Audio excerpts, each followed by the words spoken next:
చీకటిలో నీ వెలుగు ప్రకాశించును అని యెషయా గ్రంథము 58:10 మనం చూస్తున్నాం. చీకటిలో నీ వెలుగు ప్రకాశించాలి అని అంటే నువ్వు చేయవలసింది కొన్ని ఉన్నాయి. దాంట్లో మొదటిది, ఆశించిన దానిని ఆకలిగొనిన వానికి నువ్వు ఇవ్వాలి. నీ దగ్గరికి చాలామంది ఆకలిగొన్నవారు వస్తూ ఉంటారు, వెళ్తూ ఉంటారు.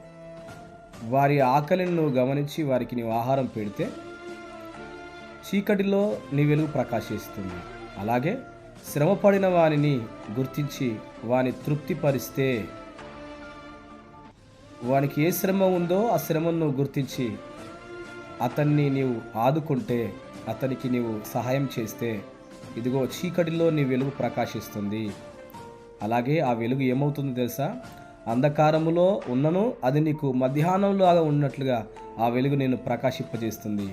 భూమి అందంతటా కూడా నీ వెలుగు ప్రకాశమానంగా, దేదీప్యమానంగా వెలుగుతూ ఉంటుంది.